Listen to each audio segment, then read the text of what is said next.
Vestígios de civilizações do passado na América Central. Os impérios dos maias e dos astecas. Cenas do dia a dia em San Cristóbal de las Casas, no estado mexicano de Chiapas.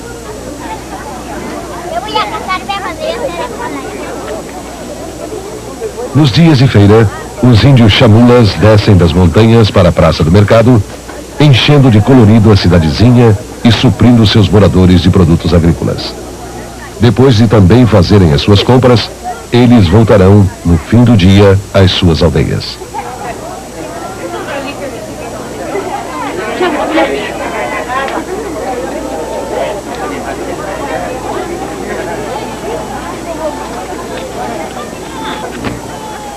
A aparência física e os traços fisionômicos desses homens revelam sua descendência maia. Uma sociedade muito adiantada que há 1500 anos floresceu numa área tão grande quanto o estado do Maranhão. Porém, antes mesmo da cultura maia, o território já tinha abrigado uma outra civilização.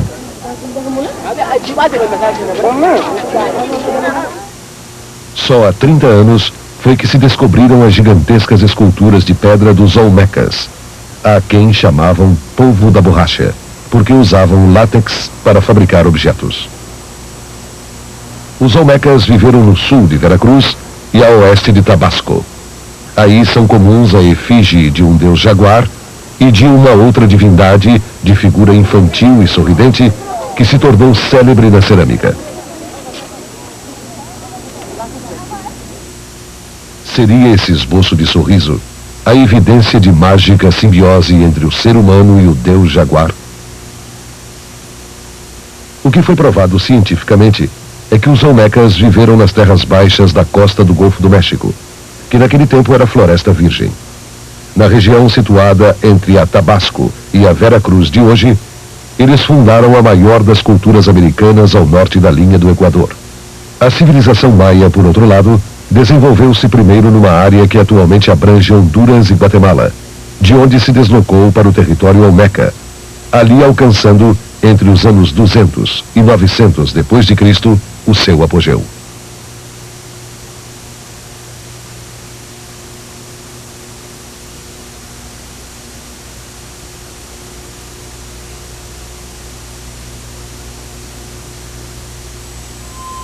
As ruínas da cidade maia de Palenque, ao sul da península de Yucatán, descobertas em 1840, quase 1000 anos depois de seus habitantes a abandonarem, a fim de emigrar para o norte.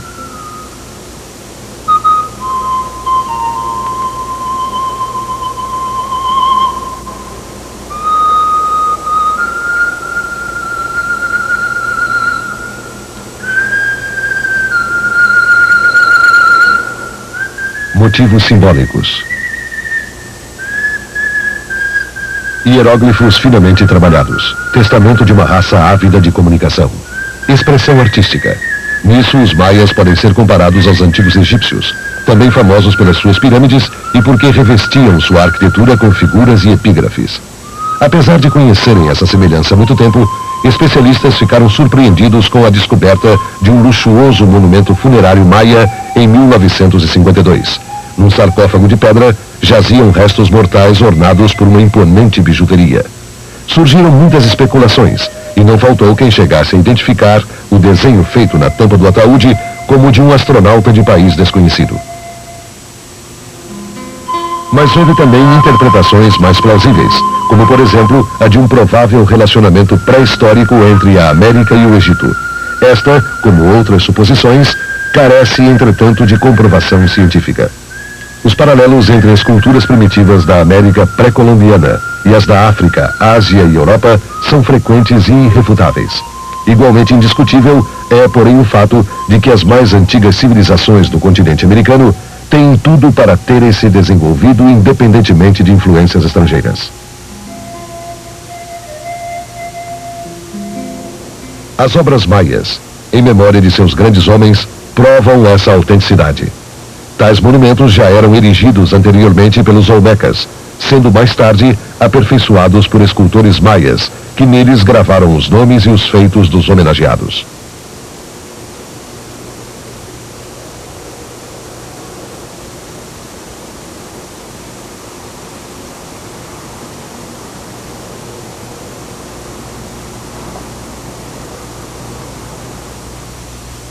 Ao contemplar essas obras, é importante recordar que os maias viveram na Idade da Pedra. Eles não conheceram as ferramentas de metal e trabalhavam com utensílios e aparelhos feitos do único material disponível, a pedra.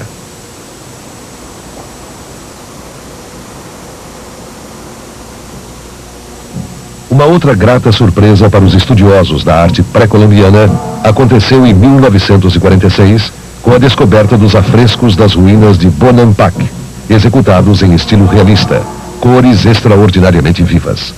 Nas paredes de 3 salas de 5 metros de altura, as cenas são religiosas e também profanas. As cores usadas eram o vermelho, o verde, o branco e ainda o preto, que simbolizava a guerra, o amarelo, representando o milho, principal gênero alimentício, e o azul maia, a cor das vítimas dos sacrifícios.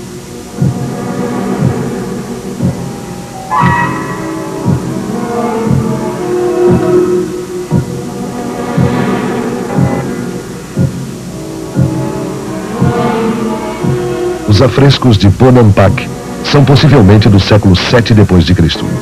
Os temas bélicos deixam perceber a realidade do dia a dia de uma rígida sociedade de classes, onde apenas as guerras civis entre as cidades-estados davam ao homem comum a possibilidade de ascender na escala social.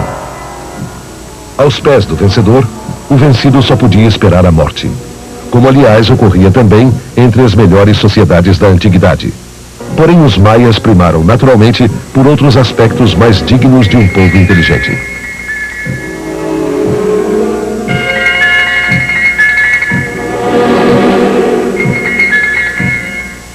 Do seu sistema de escrita, infelizmente, pouco se salvou.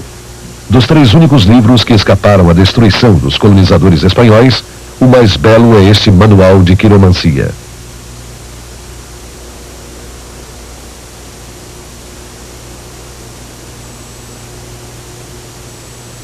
O sistema de algarismos fora tomado emprestado dos olmecas, mas os maias eram peritos em matemática, e assim chegaram ao conceito do zero.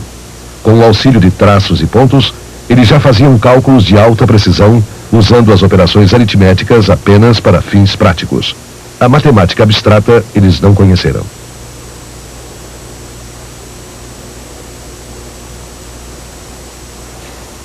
A tendência ao requinte acaba sempre se refletindo no próprio indivíduo.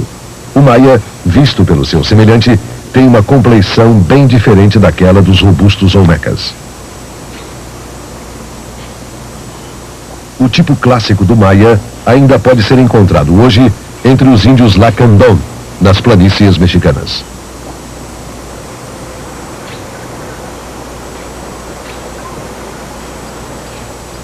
As roupas, as moradias, a comida e a língua continuam as mesmas dos seus antepassados. Ao contrário das classes dirigentes, o povo comum vivia fora das cidades, obrigado a plantar para comer e sem direito à educação dada pelos religiosos.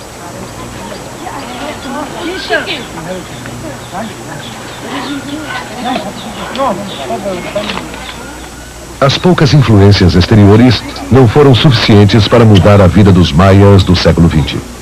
Nas suas aldeias, por exemplo, a mulher atual ainda prepara o milho para a família da mesma forma que suas antepassadas há séculos atrás.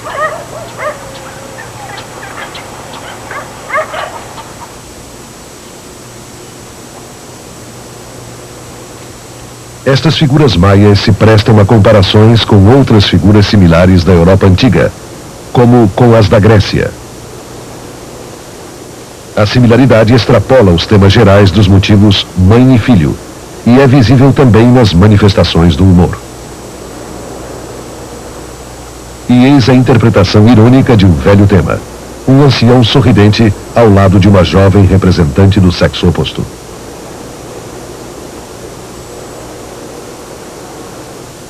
Sabe-se também que no Império Maia, o traje era condicionado ao status e aos rituais. Porém, moda e bom gosto não eram privilégio das mulheres, pois o homem também se cuidava.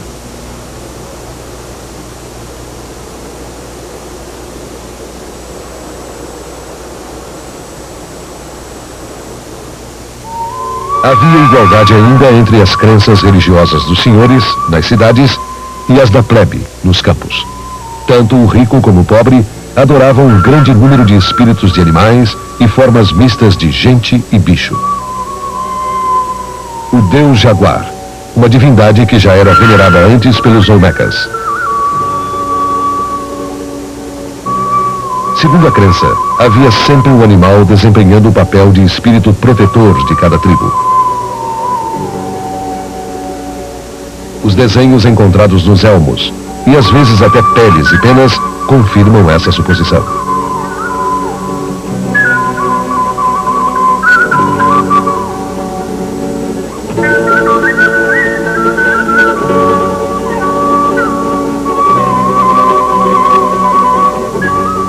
A religião dos maias contava também com a mais antiga das artes, a dança. Acreditava-se que os poderes dos antepassados eram transmitidos aos líderes. Além dessas lideranças autorizadas pela religião, havia os feiticeiros encarregados da chuva e os da boa colheita, ambos intermediários do deus Chak, que reinava sobre as nuvens. O deus Chak, descendente de animal, era outra deidade de grande importância, já que dependia das chuvas a sobrevivência de um povo cuja base econômica era a agricultura.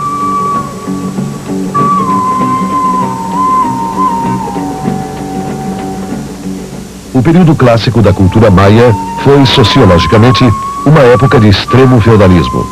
As classes superiores, junto com os funcionários públicos e os artistas, oprimiam e exploravam os camponeses à exaustão. A arrogância, a ostentação e o esbanjamento nas construções acabaram por corroer as bases ideológicas e econômicas da pirâmide senhorial. E, inevitavelmente, começou então, no século IX, o declínio do antigo Império dos Maias.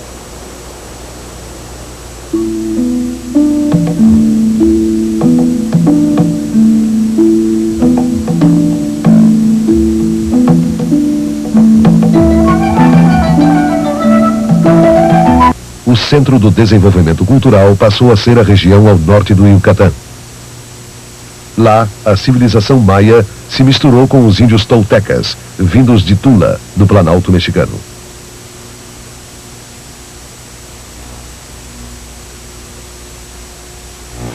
A influência desses povos fez-se notar de maneira mais saliente na cidade sagrada dos maias, Chichén Itzá.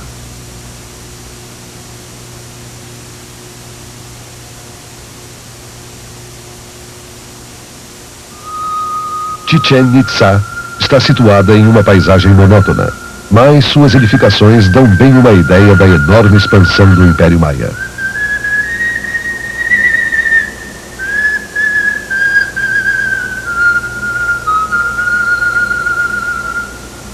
Esta torre é um dos mais interessantes legados descobertos até hoje.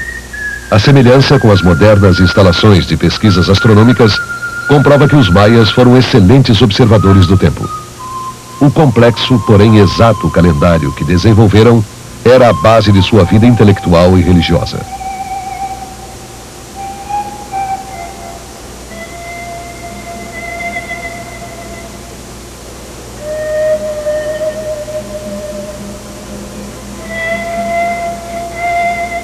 Da plataforma superior do observatório se divisava um largo horizonte. O mirante, no entanto, servia mais à astrologia do que propriamente à astronomia.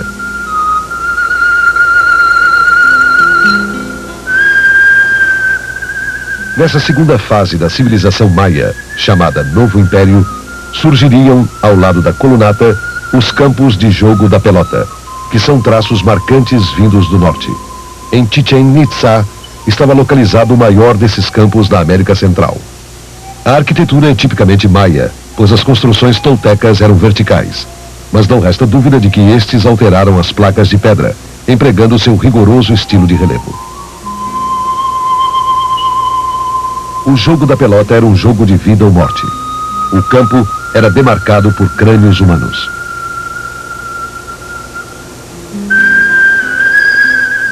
Quem conseguia acertar uma bola de borracha maciça no aro de pedra ganhava roupas e joias dos espectadores. Quem errava, perdia a vida.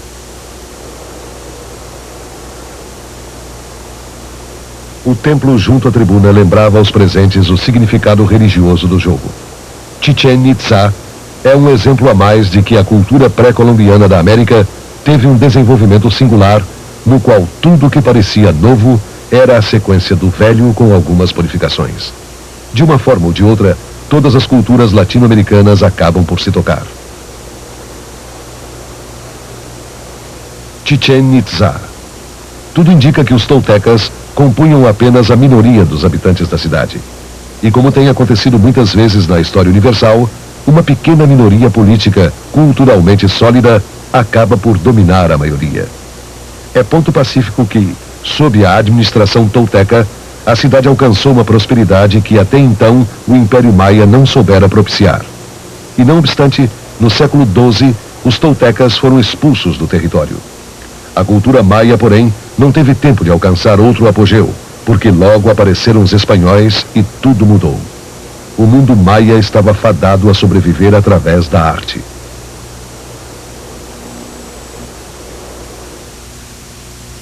Quando os conquistadores aportaram à América Central, em 1519, a cultura maia já era decadente. Mas no Planalto do México florescia uma outra cultura, a dos astecas.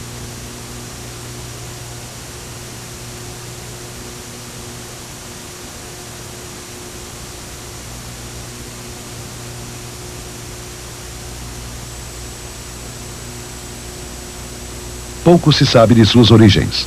Porém, é certo que se estabeleceram ao redor do lago Texcoco, a partir do século XIII. Por volta de 1325, os astecas fundaram Tenochtitlan, hoje capital do México, de onde os astecas iniciariam sua expansão militar do Atlântico para o Pacífico. Com a chegada dos espanhóis, a população do império era de 5 a 6 milhões de habitantes.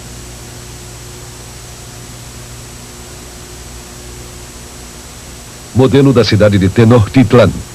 A reconstituição só foi possível graças a demoradas pesquisas e a anotações dos expedicionários espanhóis.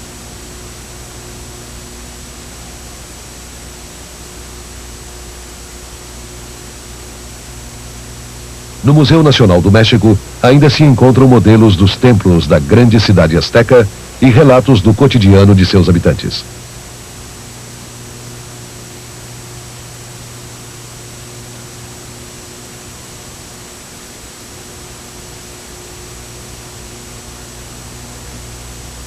Os registros dos espanhóis afirmam que as feiras livres da capital asteca eram tão abundantes quanto os melhores mercados das metrópoles europeias naquela época.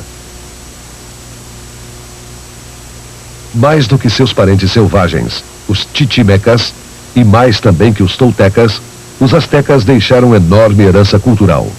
Na estatuária, a escultura em pedra ou madeira estava ligada à arquitetura. As imagens dos deuses eram em geral serenas. Poucas eram assustadoras. As estatuetas e os pequenos objetos eram talhados em jadeíta, opala e cristal de rocha. Os materiais mais usados eram a obsidiana e a pederneira. Com as mesmas ferramentas de pedra, os artesãos astecas também trabalhavam a madeira. Outra especialidade asteca: as plumagens e os mantos de pena delicadamente modelados, demonstrando a mesma grande habilidade e imaginação. Muitas criações astecas rendiam homenagem à classe dos guerreiros, uma elite privilegiada, bem ao contrário dos humildes artesãos.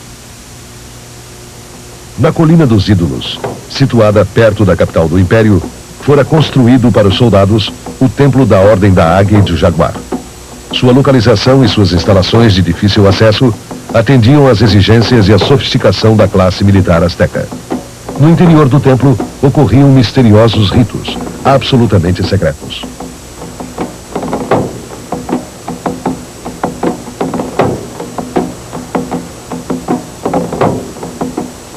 Dois jaguares de pedra, decapitados pelos espanhóis, montavam guarda na escada sagrada.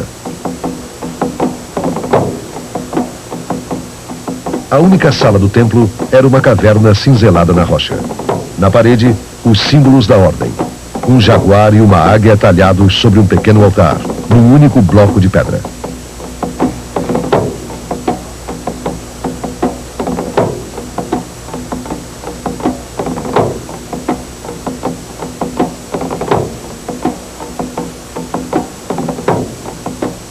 jaguar e águia, símbolos onipotentes e onipresentes do exército profissional do Império Azteca.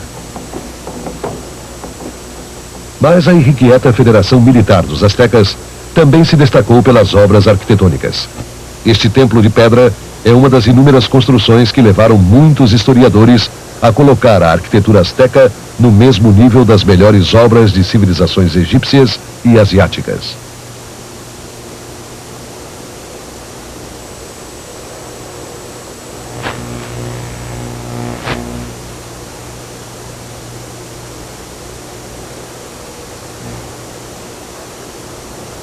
Em linhas gerais, a arquitetura azteca se aproxima da dos maias, mas eram raras as inscrições e a decoração sóbria se limitava a relevos esculpidos. Poucos monumentos da região da Cidade do México resistiram à destruição. O Templo dos Guerreiros, no Vale de Malinalco, foi um dos que venceram a batalha contra o tempo e as circunstâncias adversas.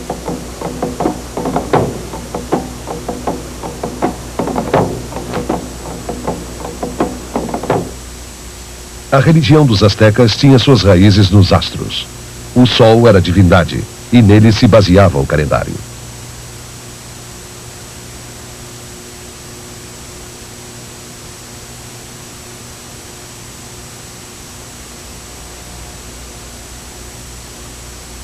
Esta cabeça representava a deusa Lua, que, segundo a lenda, fora decapitada pelo sol nascente.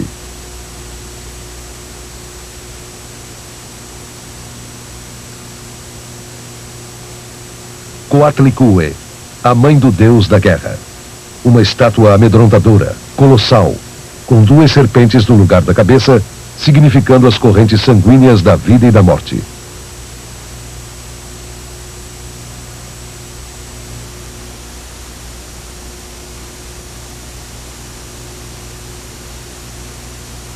A vestimenta da deusa Coatlicue foi tecida de cabeças de cobras, que por sua vez também representam o sangue.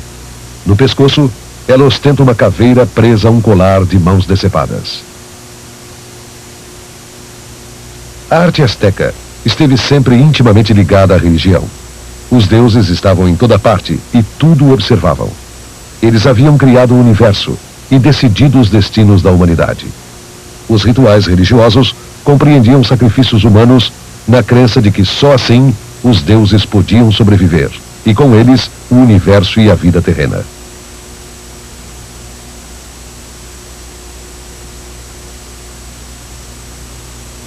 Com as impressionantes figuras criadas pelos aztecas, completou-se o mundo imaginário da América pré-colombiana. Na verdade, nenhum dos motivos escolhidos era realmente novo, mas seus criadores deram-lhes novas formas e uma nova dimensão artística, a monumentalidade. A estrita obediência à forma impôs às obras de arte uma severa disciplina. É o que se nota até nos pequenos objetos, como as taças destinadas a recolher o sangue das vítimas sacrificadas. A manifestação da realidade espelhava-se nas múltiplas faces do fantástico. Foi assim que os deuses herdados dos toltecas passaram a ser representados com traços mais dinâmicos e vigorosos.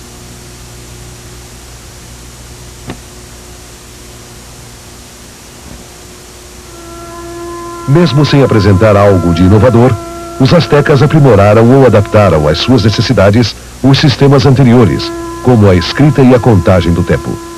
Os aztecas liam e escreviam muito. Da sua literatura, que incluía até poesia, profecias astrológicas, circulares do governo, crônicas e anais, apenas 14 livros se salvaram da fúria incendiária dos conquistadores.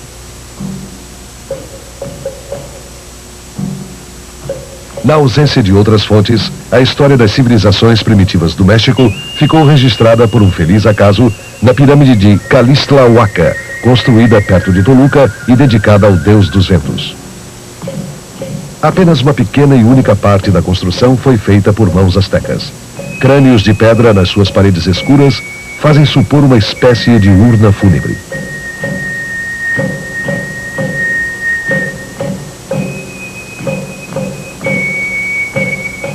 A pirâmide é formada de 4 camadas sobrepostas. A do interior é obra da mais antiga cultura do continente, a dos Teotihuacan. A segunda e a terceira camadas foram assentadas pelos toltecas. E finalmente, no século XV, os astecas imprimiram à pirâmide sua forma definitiva. Como em outros setores da civilização pré-colombiana, eles estavam dando ao legado que haviam recebido o seu último e mais cativante retoque.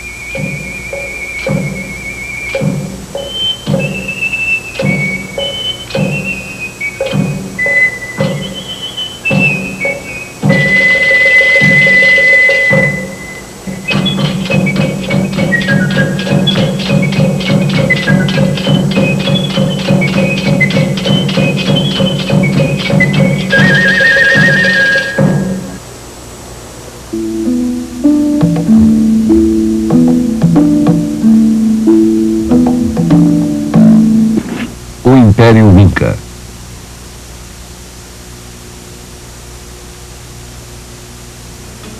Francisco Pizarro, um espanhol no Peru.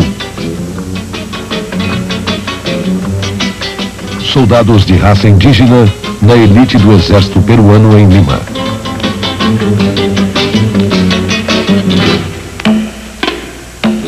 Muitas construções no Peru de hoje lembram o domínio colonial espanhol.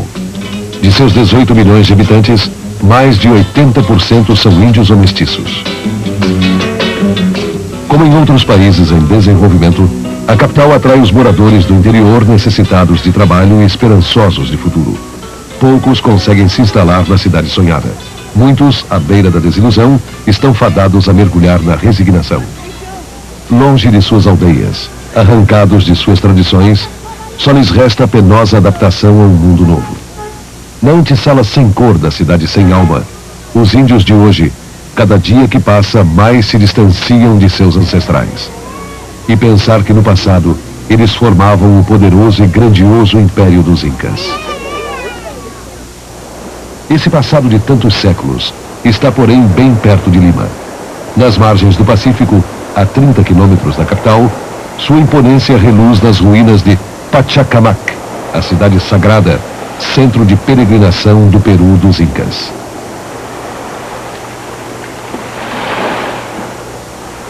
A elaborada arquitetura do lugar consagrado ao Criador de todos os mundos dá bem a ideia da concepção majestosa das obras daquela época.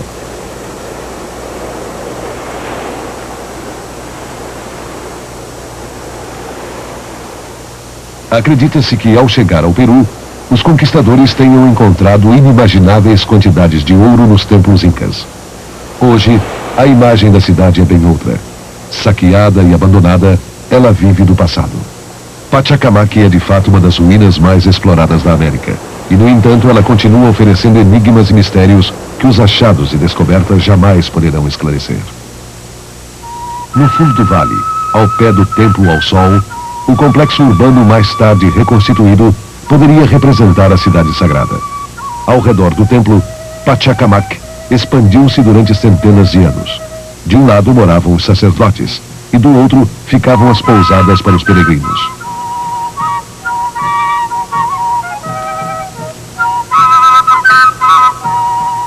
Cidade dos deuses, Pachacamac era a cidade da paz eterna. Pelas suas ruas podiam circular tribos inimigas e até acampar temporariamente sem que fossem importunadas. As ruínas incas oferecem indícios sobre os costumes do Império, mas é bem pouco o que até agora se sabe.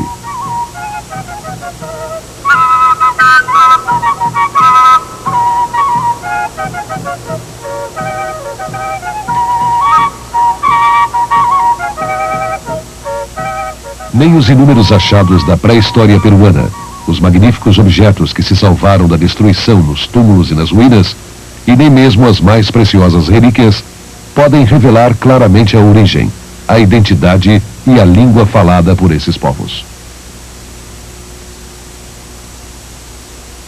Sua cerâmica foi uma das mais importantes manifestações da arte americana.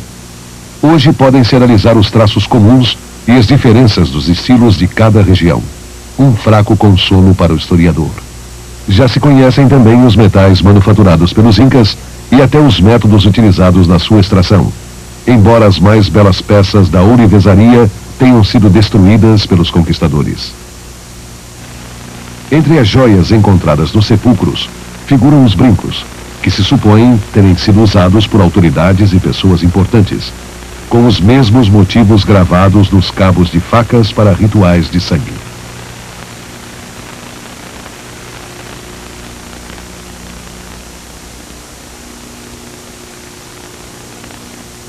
Estudiosos da cultura inca calculam que a complicada técnica usada para tecer esta toalha funerária pode ter exigido 2 anos de trabalho. Daí a conclusão de que, para arcar com tanta despesa nos ofícios fúnebres, essa sociedade deve ter sido muito rica. O que há de certo é que a arte têxtil americana atinge seu auge nas civilizações andinas. Além do sisal e do algodão, já se utilizavam a fina lã da lhama e a alpaca, tudo isso com grande variedade de cores, numa vasta região que compreendia o Peru e a Bolívia de hoje, ocupando toda a região dos Andes Centrais.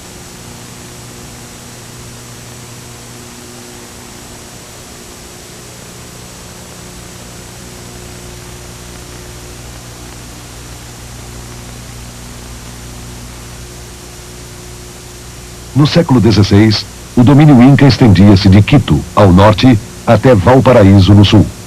A capital do império era Cusco, situada num alto vale dos Andes peruanos.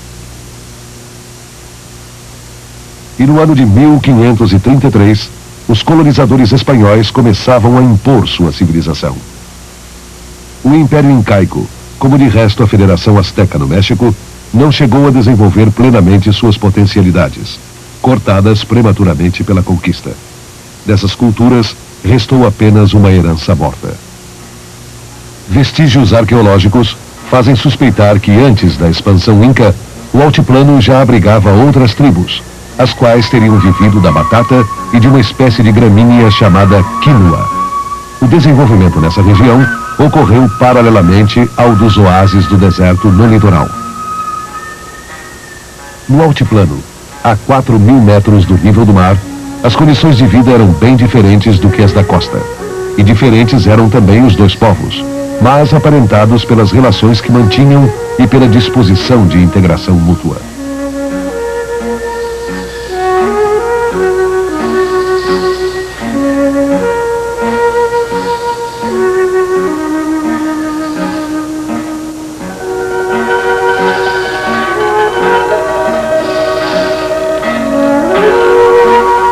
Um dos traços comuns que a natureza impôs a serranos e litorâneos foi a domesticação do único mamífero lá existente, a lhama. Dos urus, que se acredita terem sido os primitivos habitantes do Peru, conhecem-se ainda as belas canoas artisticamente tecidas com o junco das baías.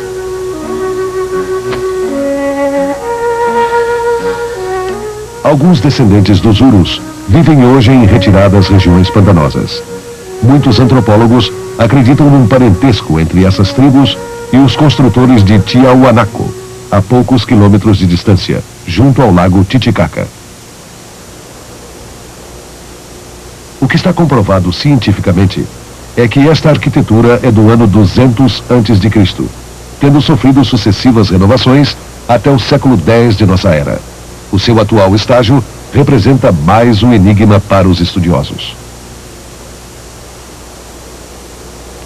Decifrador de mistérios, o norueguês Thor Heyerdahl levantou a tese de que os monolitos de Tiahuanaco se assemelham àqueles da Ilha de Páscoa, a 4.000 quilômetros da costa chilena. Provas concretas, porém, não existem.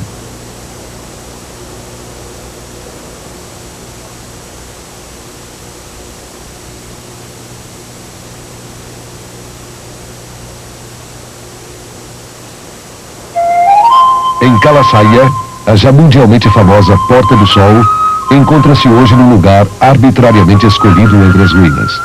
Ninguém sabe a que complexo arquitetônico ela pertencia. Nos restos da cidade pré-histórica foram encontrados também vestígios que podem ser atribuídos à religião de seus habitantes. Os mesmos motivos se espalharam por todo o território do Peru atual, mas ninguém pode afirmar como teria acontecido essa difusão. Em Calvin de Huantar, no norte do país, as cabeças de pedra incrustadas nas paredes do templo dão evidência de terem sido cinzeladas no milênio que antecedeu nossa era cristã. A linguagem simbólica dessas obras expressa, porém, elementos de outras culturas peruanas, anteriores à época dos Incas.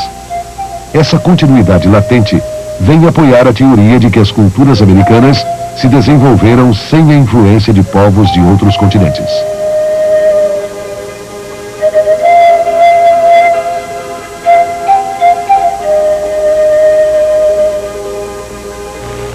Foi em Calvin de Huántar que começou a ser trabalhado o ouro, em nome do qual os espanhóis iriam devastar mais tarde as culturas andinas, sem considerar que para os antigos peruanos havia coisa de muitíssimo mais valor. Mais preciosas e sagradas para os incas eram as pedras. O grau de importância dessas esculturas para a sociedade é desconhecido, mas nos templos há indícios de que as cabeças de pedra representavam parte de um ritual aos deuses.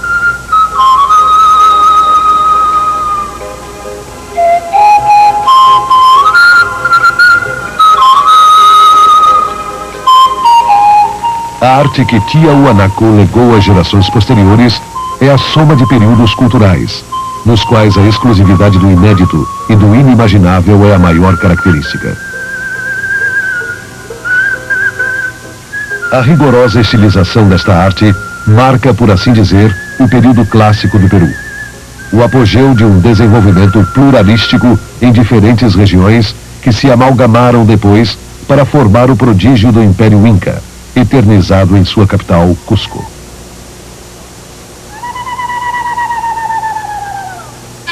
Os numerosos monumentos ainda existentes atestam a qualidade da arquitetura incaica.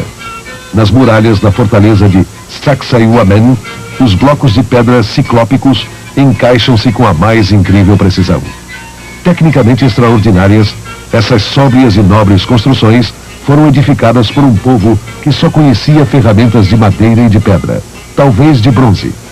Mas de onde e como foram transportadas as gigantescas pedras utilizadas, já que nem a roda existia? É a mesma pergunta que se faz também diante dos edifícios de Tiahuanaco.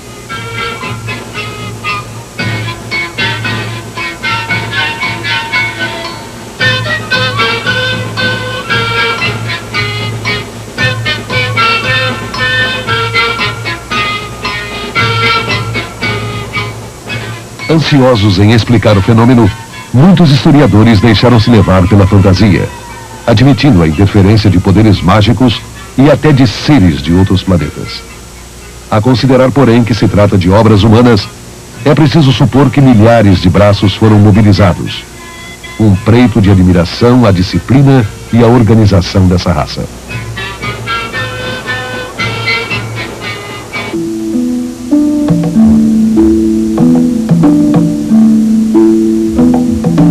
Com o Novo Mundo, o conquistador espanhol se deslumbrou. Mas nem as colossais muralhas, nem a extraordinária organização do império foram suficientes para proteger o chefe inca contra os homens de Pizarro. No dia em que foi descoberto para o futuro, o Peru perdia seu passado. 16 de novembro de 1533, a única data conhecida da história inca.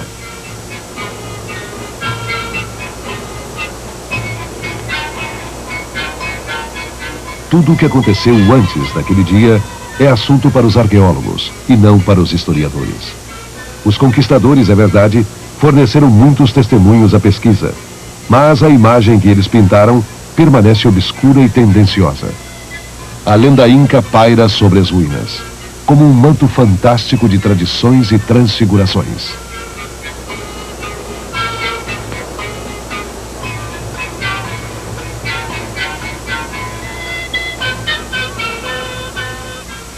Assim como Cusco colonial cresceu sobre alicerces incaicos, a cultura espanhola assentou-se entre os sobreviventes dos nativos. Onde havia um palácio, hoje existe uma catedral.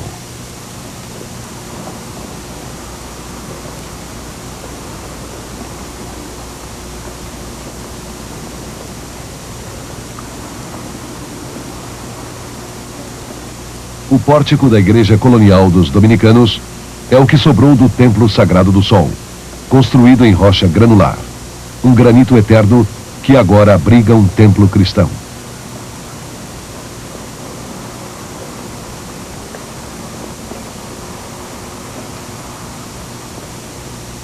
Também a rede de vias e artérias da Cidade Velha continuou caracterizando a expansão de Cusco. A continuidade dos elementos culturais foi quebrada porque os novos engenheiros só adotavam soluções de acordo com a ideologia colonial.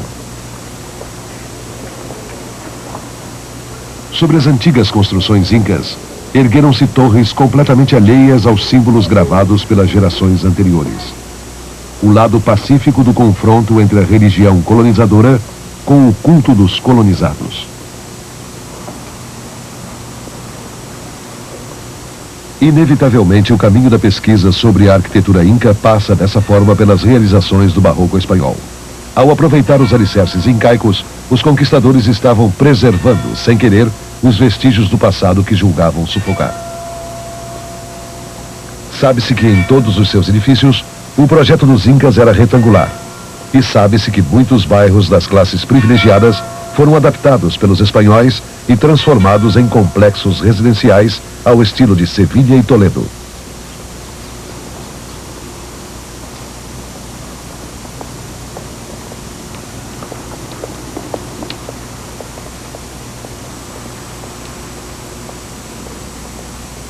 Assim, Cusco, capital do maior império da América pré-colombiana, marcou o fim de uma longa evolução.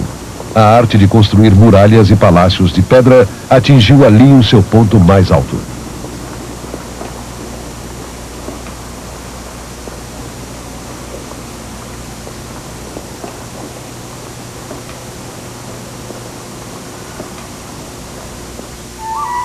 O estilo arquitetônico do altiplano era determinado por uma profunda relação entre o homem e a rocha.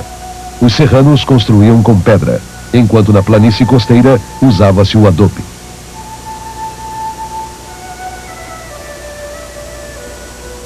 Nos arredores de Cusco, existem templos misteriosos, supostamente edificados para o culto da pedra.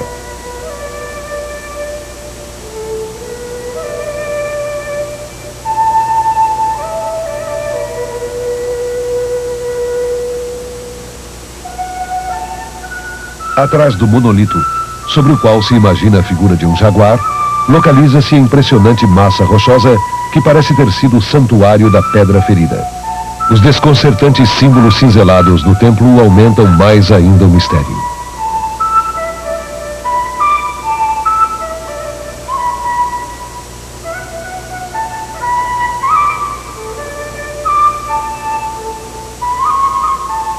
Como em todo o trabalho de pesquisa do passado, a falta de analogias com outras culturas sempre dificulta as tentativas de explicação e interpretação.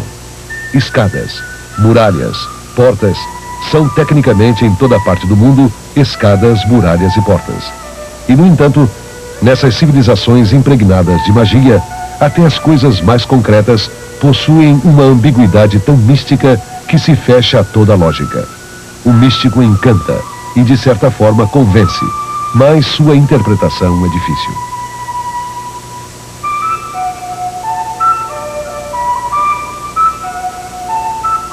Difícil é ainda a classificação dos achados do período Inca, já porque no princípio da colonização, as duas culturas se misturaram ou porque a população mestiça transfigurou em lendas sua oprimida herança cultural. Um exemplo dessa espécie de sublimação é Tampu Machai, que diziam ter sido o palácio de verão do imperador Inca. Só depois que os arqueólogos chamaram a atenção, impôs-se a opinião de que Tampu Machai era apenas uma fonte, talvez sagrada, mas, como tantas outras, existentes em muitos países.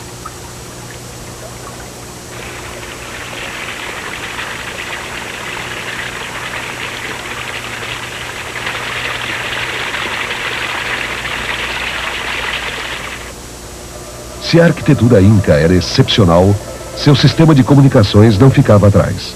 Até hoje, algumas de suas estradas vêm sendo utilizadas.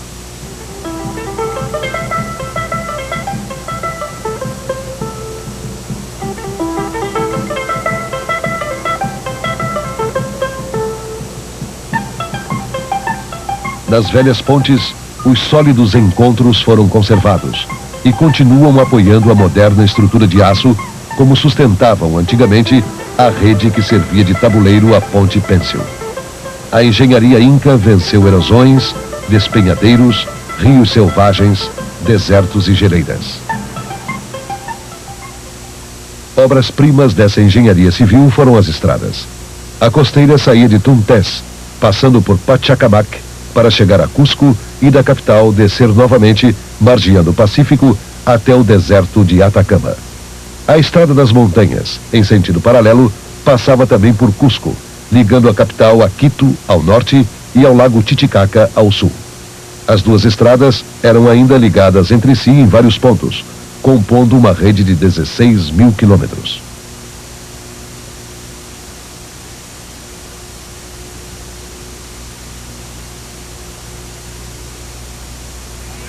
A aldeia de Olha, no vale do rio Urubamba. Assim eram as cidades incas.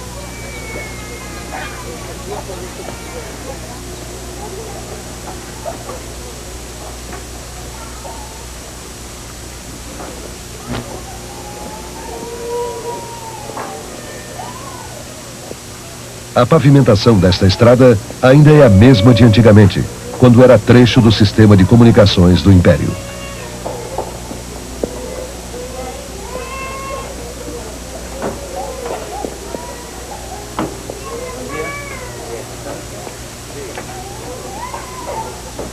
O abastecimento de água é assegurado pela mesma canalização construída pelos antepassados daqueles que hoje dela se beneficiam. Nada mudou em Olha, e os incas atuais continuam vivendo o passado. Quem perguntar a um deles o que significam as colossais construções no cimo da colina, ouvirá o nome Ollantaytambo, e se quiser, poderá ouvir também muitos contos mais ou menos fantásticos, ora deformando, ora emoldurando o provável fato histórico.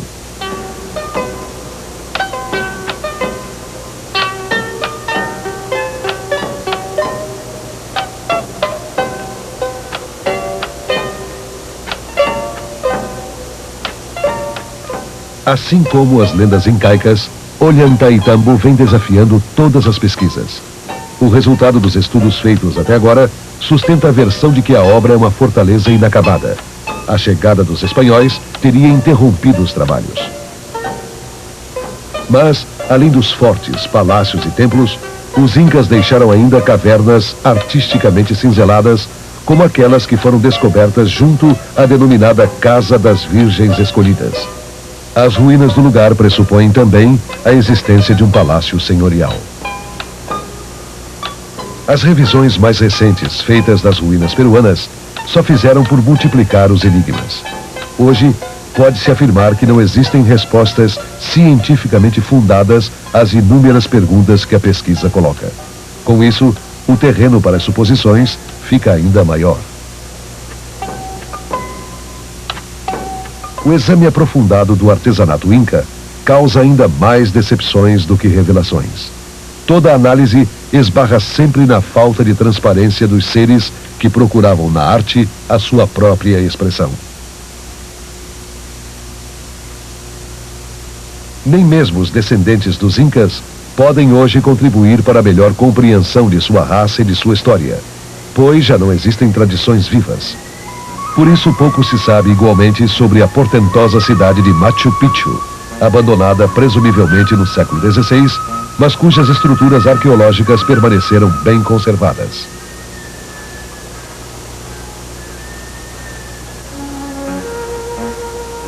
As casas de pedra e os múltiplos degraus para escalar as vertentes tornavam a cidade uma verdadeira fortaleza, inexpugnável, magnífica, de beleza só comparável à sua própria grandiosidade.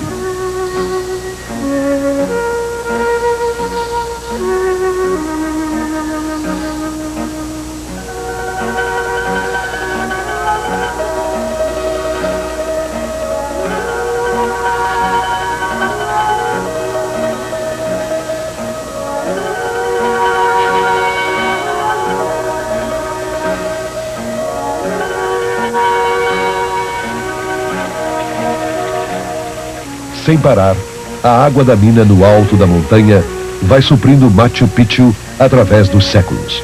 Parte irrigando os planos sucessivos para o plantio e parte caindo no tanque da Cidade Baixa para o uso de seus moradores.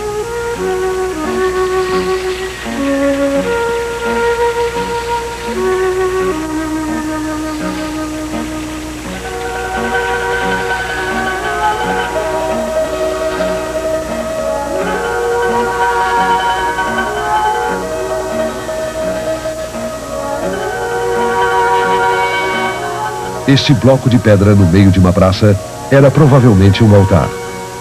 Cálculos astronômicos recentes apoiam a possibilidade de que uma escultura monolítica pode ter servido para determinar a posição do Sol. Mas seriam as pomposas construções, com as típicas fachadas incas, realmente palácios? Palácios de quem?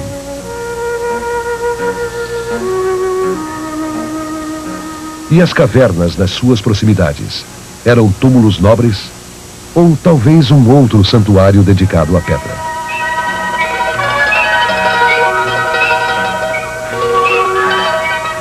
O mundo pré-colombiano nos domínios do Império Inca subsistiu apenas nas ruínas coloridas de passado e mistério. Nos sepulcros, nos templos, nos fortes e nos palácios está para sempre escondida a identidade de seus habitantes. Mas uma das características desse mundo cativante é a de estimular sonhos e fantasias.